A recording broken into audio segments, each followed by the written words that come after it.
I think that's how people identify with you.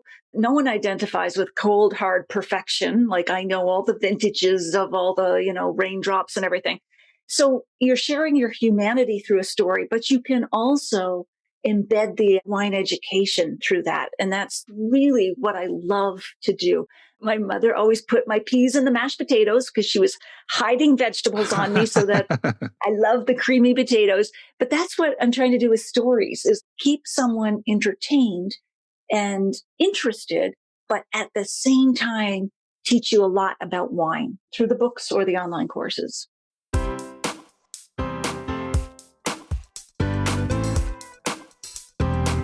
Do you have a thirst to learn about wine?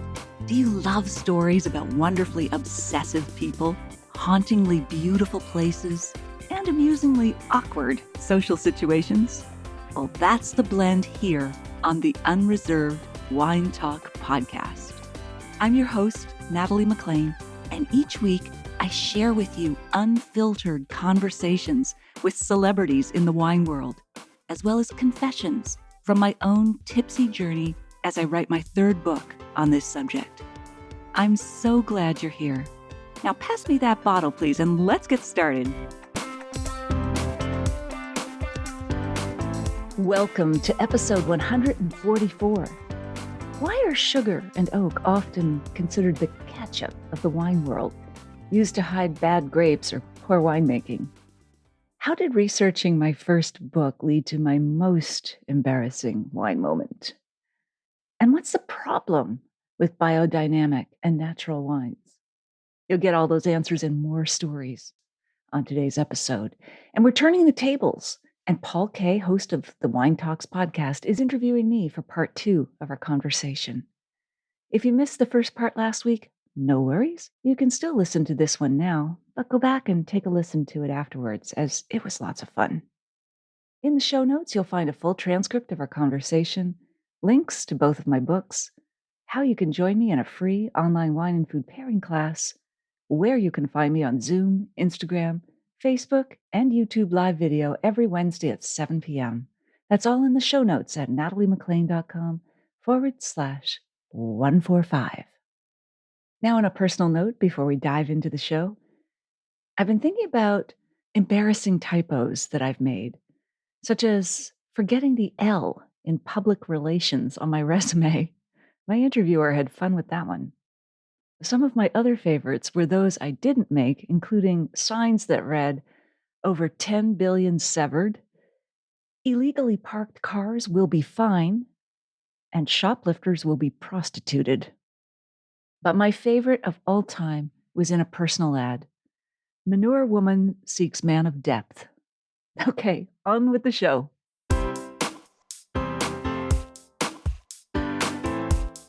When I go to the wine shop, and I went not too long ago to the supermarket, my wife hates it because when I go to the supermarket, I veer off to the wine section and she's out trying to shop and I'm screwing around checking the prices. But at the local Vons in the beach area here, every single wine had a shelf talker, which is, for the listeners, one of those tags that hangs down and it's got the point system. And I'm looking at it, trying to pull myself back being in the industry, and I know much of the wines I've tasted there, but how do I figure this out? I mean, I'm looking at a shelf talker. How do I know? Isn't it confusing? All these ratings, and everybody's got a rating now. And they're all over 90. They're all over 90. Yeah, that's right. I mean, I guess you can find it anyway, but is that the same in Canada? And how do we as consumers try to sort through all this? It is. There's many issues associated with that. It's a great, great question. So every wine has a rating now. And I think it's because wine is unlike so many other products we buy. We can't try it usually, at least legally, before we consume it. And, we're going on the label most of the time. You can try on a dress or a suit. You can read the first chapter of a book, but you can't open that wine. And so then the externals start to matter a whole lot more. The label, the shelf talker, and most of us are too intimidated to talk to liquor store staff, even though they could be a great help. And I suggest that as much as you would a sommelier in a restaurant. That's what we're down to. And so the liquor store wants to sell every wine it buys and puts out there on the shelf. So it's going to look for the highest scores it can from whatever source. So it loves every wine, but you necessarily won't. And even if it is a 92 or a 94, you might not like that wine. So what I recommend to my students and podcast listeners and so on is find someone whose palate lines up with yours so that you know that when that person gives it a 92, it's something you're going to like. Because there's a lot of grade inflation going on. I mean, just there's crazy scores now where everything's getting a 98 or a 99 from certain sources. But you have to learn, is that a trustworthy source? Or at least, do I trust it? Does my palate line up with that person's rating and score? And then beyond that, the final tip I always give is make sure you're looking at the words, not just the numbers. Because it might be a 94 for Beaujolais, but you don't like red wines. That's a great point. Yeah, look at the words. Do you like light versus full bodied? Red. Well, red versus one's pretty obvious, but do you like lots of mouthwatering, juicy acidity? Or do you like something that is a bit calmer and not as juicy? You got to look at the words too, not just the numbers. I think that's a really important point. If we're trying to experiment, trusting the description of this rating system. And I think you're right. I think if you can choose the rating system that you like, if it's a Spectator, Enthusiast, James Suckling, and now there's some new ones out there. And I just started, frankly, with wines that I think are really good. And not every wine I think the consumers and listeners should know is rated. I mean, it's a conscious decision to get your wine rated. And there's a lot of political reasons why you would or wouldn't do it. You might be afraid to get a bad score or a low score, and you can't publicize that. But, you have to send those wines to the rating system, to whoever is rating the wines, and you have to wait for their publication to come out. And most wines are not rated, particularly small boutique wineries just don't bother. So you may not see everybody with a rating, but I think it's important to know that there's some consistency amongst the ratings. And if you're talking about James Suckling, he is not tasting all the wines that are rated themselves. You can't. He's got hundreds, probably thousands of wines to taste, and he has a panel of guys that do it for him, just as he started at the Spectator. But I think finding a consistent source of what you like and what you trust is an important way to do it. The way we've been doing it at our office now, well, it's always been the same premise, but never publicized. And so I started calling it Tuesdays Tastings. So if you see a TT around, you can find this very important thing. But we do score. Everything I sell has got a 90 plus rating from me, because I'm not rating it against the universe. I'm rating it against its peer. So other $20 Cabernets, this is a 98 because that one's an 88. So you're factoring price, yes. Factoring the price, looking at that shelf and saying, okay, all those $20 cabs, that's a 98, this is a 75. So it's a slightly different approach. Because I do get customers asking, why'd you get that wine at 98? I didn't like it. I'm like, well, amongst other $20 Cabernets, it was worth it based on what I taste. But I can't please all the palates all the time. I mean, it's impossible. No, you can't. But I think, Paul, that people will follow you and your individual taste, which is a good thing. Now, there's lots of tasting panels where you get a group of, 8 to 10 people, and they come up with one score. And to me, that drags wine down to an innocuous middle ground that I don't think serves anybody, because you're going to get the person on that panel who loves that juicy, acidic Riesling, and then the one who thinks it's too tart or whatever. And I just think that's why in the wine world, we know individuals more than we know panels. You know Robert Parker. He was so famous as a U.S. wine critic. But who is the tasting panel for Wine Enthusiast magazine? I'm not sure.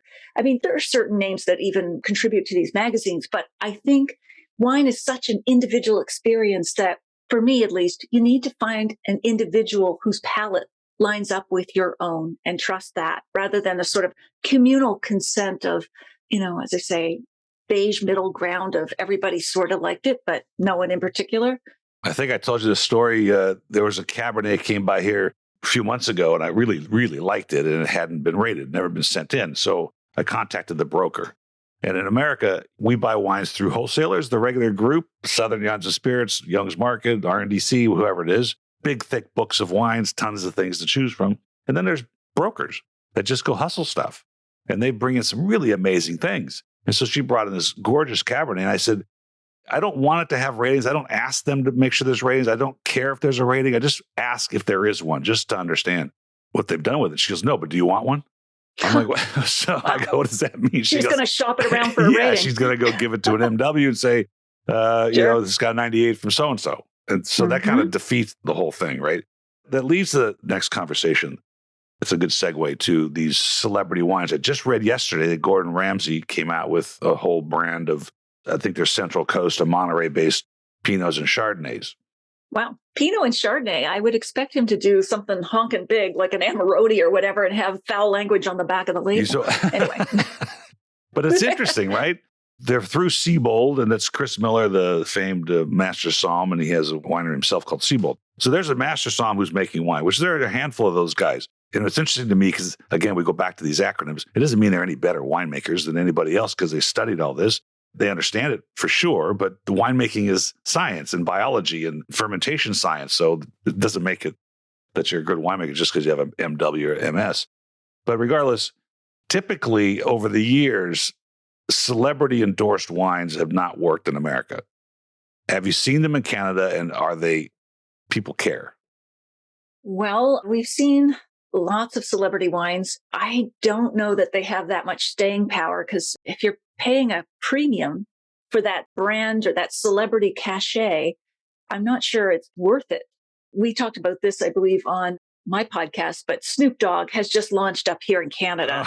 And you talked about seeing it in the shelves, like making its way down in popularity, going to the low shelf. So it'll be interesting to see how that goes up here. Oh, I do know. One of our national newspaper columnists said, it's so sweet, it ruins the finish or whatever. He gave it a really low score, like low for the price. And so I can't imagine that's going to go over well. But at the same time, I think there are celebrities who actually care about wine and do a good job. And often their names aren't on the label. If you think the singer Pink, her brand is Wolf something. And then you've got, well, they divorced, but Brangelina, Brad Pitt and Angelina Jolie with Miraval, made by a very great winery in the Rhone Valley. So you do have exceptions to the rule, but I find on principle there are exceptions, not usually celebrity wines, they're go-tos. Well, I have a couple of opinions of that. One is, yeah, you're paying a premium. There's no way Gordon Ramsay or Snoop Dogg or anybody else is putting their name on the label without a fee. That's just business. And unfortunately, wine is business. The people that make wine, that grow grapes to make wine, they're in it to make money. But we're not going to throw crops away because mildew's coming and we're not going to sulfite it if we're into that no sulfite type thing. We're going to do it because it's business. We got to put it in the bottle. And I think that's also the premise of a lot of bad wines. There are bad wines out there. They're from bad grapes. There are good grapes that make bad wines too from the winemaker's point. So they're bottled or they're sold in bulk and they're blended with other things to soften them. And you mentioned the sugar content of Snoop Dogg's wine. That's a classic way to do two things. One is make it more approachable for the regular wine drinker. In my experience here at the Wine of the Month Club is, yes, wines that have a little bit of residual sugar in them tend to do pretty well, because they're softer and easier to drink. They're hard to drink a lot of because eventually this becomes cloying and hard to drink.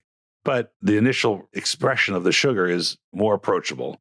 That is definitely one of the things that they do to cut the bitterness, right? They put a little bit of sugar in there because the grapes were so good in the first place. Is he going to call it Cali Red in Canada? Or what does he call it? Something else? Like, I don't know. It's got his name on it, Snoop Dogg. And they've got this great big metal statue of him in one of the do they really? Liquor stores. And he's got corks all at his feet. I don't know what's going on. But you're right. Sugar and oak, often the ketchup of the wine world, used to sort of hide bad grapes or poor winemaking. If that's all you're tasting, or that's the primary sensation, you probably aren't looking at well-made wine. Yeah, there's a big difference between oak that's been infused into the wine through chips or staves to flavor it versus wines aged in barrel to actually soften it and then give it the nuances. And I think it's important to understand. So this Gordon Ramsay thing, I'm thinking, okay, it's going to sell some. And I think most of the time, the celebrity approach is that, well, I'm a really special person, and so people will buy it because it's mine. Now, the other day, I had a wine. It was from Terrell Owens, a football NFL player. And I'm thinking to myself, I mean, seriously? And I know who made it. I know what I could buy the juice for if I just bought it for myself. Considerably less than that bottle of wine that they want to charge because Terrell Owens' name's on it. Not dissing Terrell Owens, I wasn't even sure it was his football career, but why would we think that a football player or a basketball player or a golfer's wine has anything to do with anything? Exactly. And there was even a study on this, Paul, at a university here in Canada, Brock, and they did blind panel tastings with different celebrities, except they made the celebrities up. And one was a wrestler, and one was a golf pro, and one was a Really? football, and then a hockey. And, the wrestler ended up at the bottom. But just as we might expect, the golfer, that gentil, lots of rolling greens, I don't know, the association was more on brand for wine. So there you Really? go. Yeah. Actually, I'm going to tell the story because it's really crazy. I was in an RFP. I was in a proposal mode to be the Professional Golf Association wine club. And so you would think that there's affinity between golf and wine. You would actually think, and I'm going to say this out loud, that there's an affinity between food and wine. Of course, there is when we drink and eat, but there really is no marketing affinity. It's very difficult to define that for you, but we have not found over the years of pure marketing business that foodies are necessarily any more better wine buyers as far as quantity and what they like. But regardless, the Golf Association was looking for a club to start, and they felt that there's this huge assimilation between golfers and wine. So I won the bid. I went through a whole presentation, and we're going to start this club. At that time, there were 16 golfers that had wines. And I was invited to Pinehurst and present all the wines to a group of people that were interested in knowing. And this one couple came, she goes, "Oh, we just bought a bottle of, I forgot who the golfer was, from the clubhouse." And they paid like $30, okay, for this bottle of wine. And I was just offered the same juice with the standard label from that winery for $3, a wholesale cost, okay? Oh, no. And I Oh, felt my so gosh. bad for them. They're like, "What do you think of it?" Oh. I'm like, I don't know.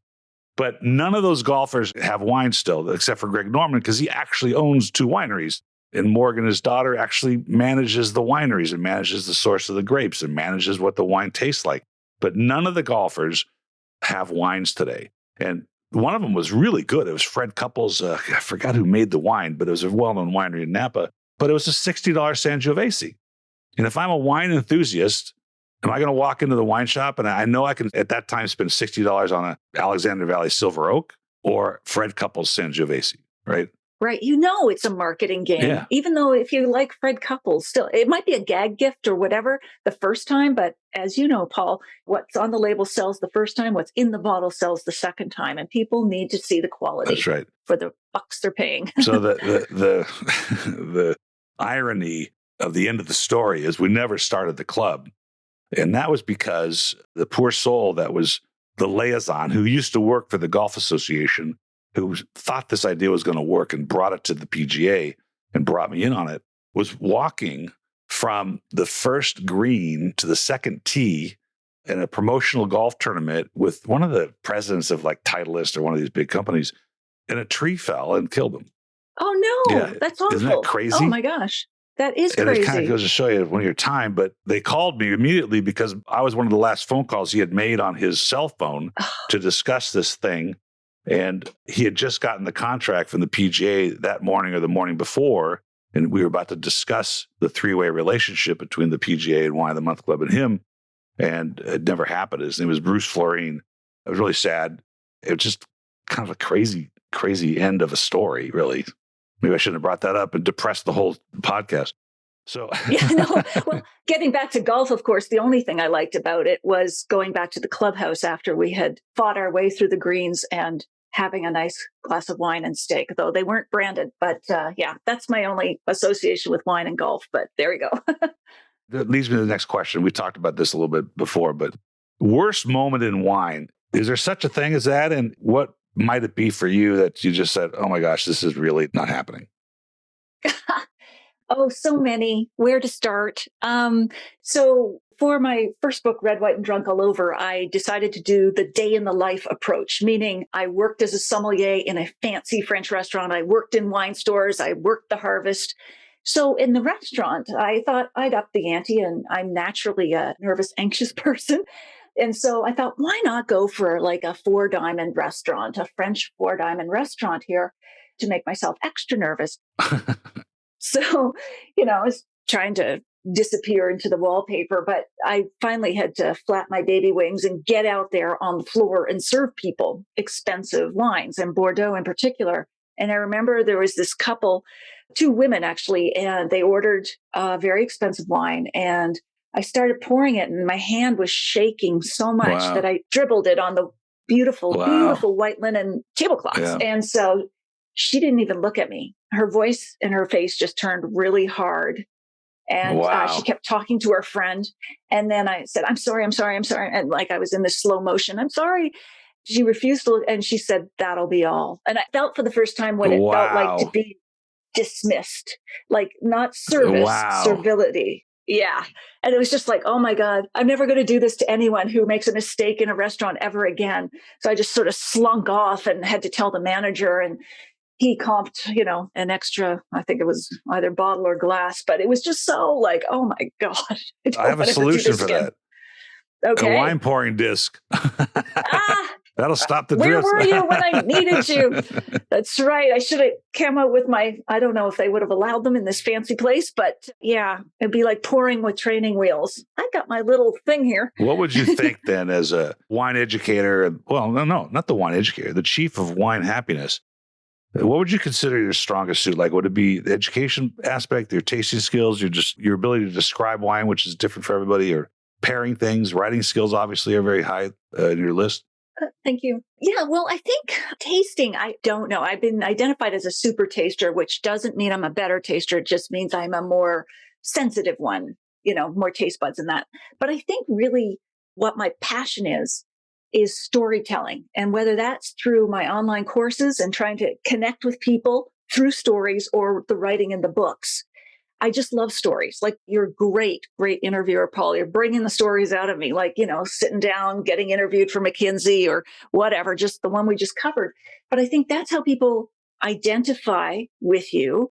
No one identifies with cold, hard perfection. Like, I know all the vintages of all the, raindrops and everything.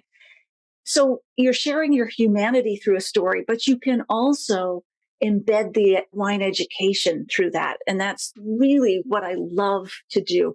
I've said this before, but my mother always put my peas in the mashed potatoes because she was hiding vegetables on me so that I love the creamy potatoes. But that's what I'm trying to do with stories, is like keep someone entertained and interested, but at the same time, teach you a lot about wine, whether, again, through the books or the online courses. How do you keep that passion going? Because how do you keep yourself educated? What are you doing to keep motivated to know the next step, to understand what's coming in the thing? Like, let's just talk about biodynamic and organic wines for a second. Very popular. People are interested and they're asking questions. What are you doing to learn about it yourself?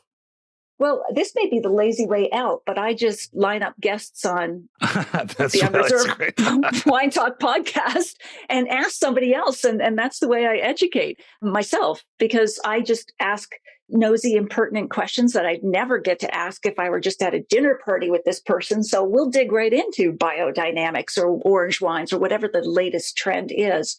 That's the way I learned. Like, being a writer gives you an excuse to nose your way into people's lives and ask them these questions. It gives you access.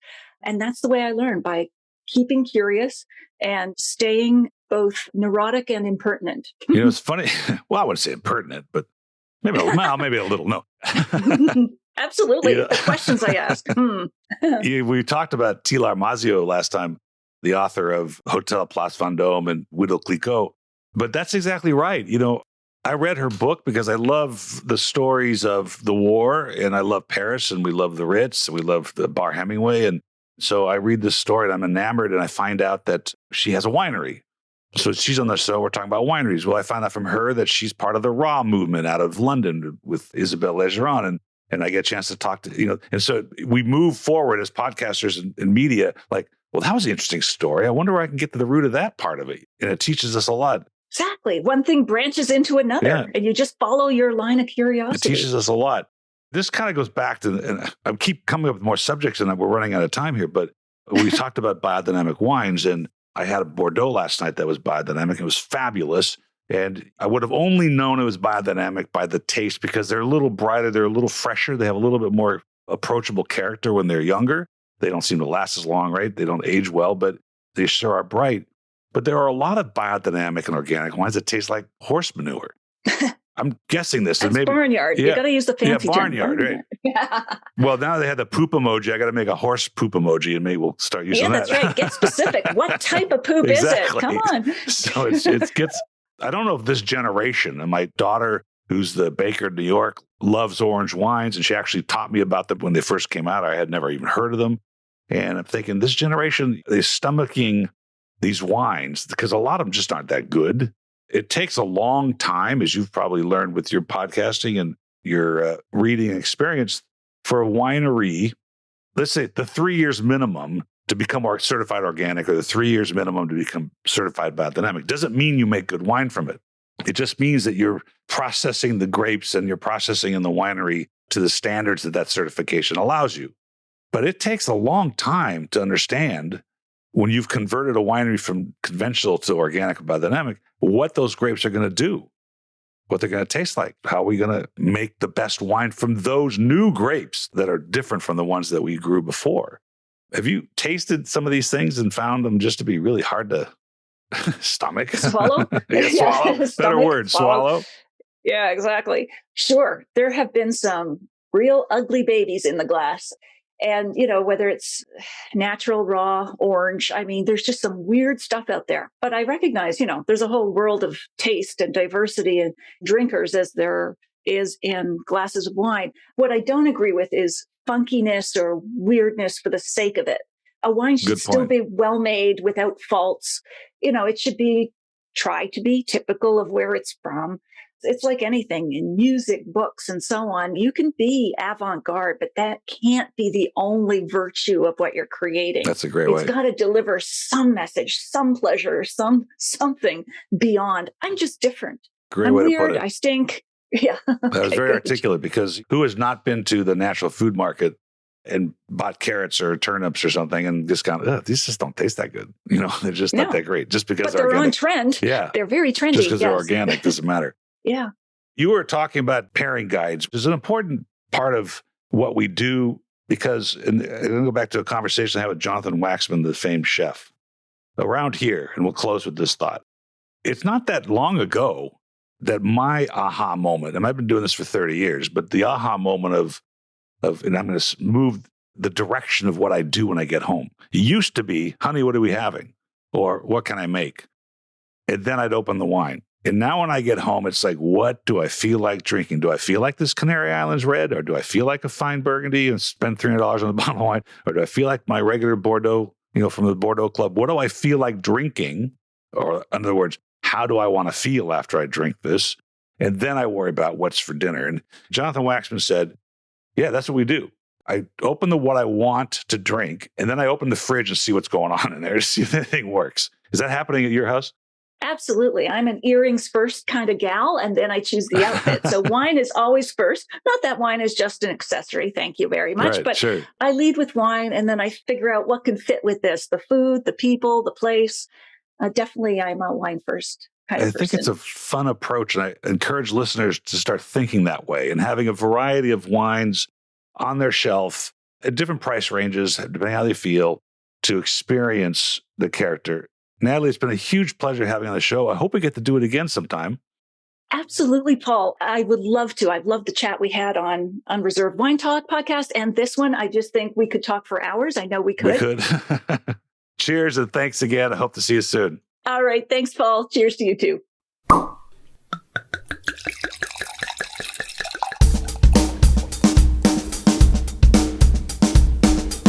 Thank you for listening to Wine Talks with Paul Kalamkarian. Don't forget to subscribe, because there's more great interviews on their way. And of course, all these podcasts are sponsored by the Original Wine of the Month Club, 48 years in business. Don't forget to visit our website, wineofthemonthclub.com.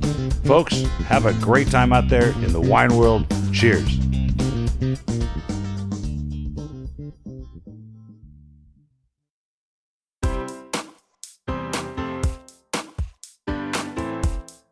Well, there you have it. I hope you enjoyed my chat with Paul K. In the show notes, you'll find a transcript of our conversation, how you can join me in a free online wine and food pairing class, links to both of my books, and where you can find me on Zoom, Instagram, Facebook, and YouTube live video every Wednesday at 7 p.m. That's all in the show notes at nataliemclean.com/145. You won't want to miss next week when we chat with Kate Dingwall, who writes about food and drink for Forbes, Toronto Life, the Toronto Star, Wine Enthusiast, and many other publications.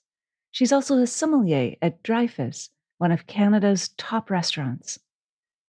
In the meantime, if you missed episode 17, go back and take a listen. I chat about organic and biodynamic wine with rockstar winemaker Thomas Batchelder. I'll share a short clip with you now to whet your appetite. Organics and biodynamics are the same from an organic viticulture point of view and from a winemaking point of view. It's non-intervention. You can use mine minerals like sulfur and copper, put them into water and spray, and they help protect. Any rainfall, they get washed right out. Now, whether you're in organics or biodynamics, the copper is a metal. It's a heavy metal, and you can eventually get toxicity in your soil. So even with organics and biodynamics, we are watching copper like a hawk. We have virgin soils over here compared to Burgundy. So I learned from the Burgundians, they actually look at the load they're putting on a vineyard every year, and they try to skip treatments. Imagine that you're organic, you're using organic materials, and you're trying to skip treatments. It's like not taking your full antibiotic dose when you've been sick. But we do that to try to always use the least intervention on land we can.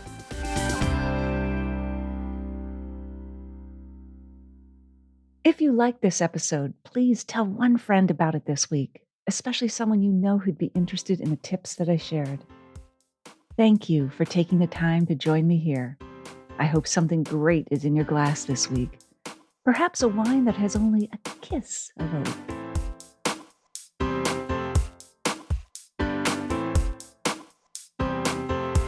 You don't want to miss one juicy episode of this podcast, especially the secret, full-bodied bonus episodes that I don't announce on social media. So, subscribe for free now at nataliemclean.com/subscribe. Meet me here next week. Cheers.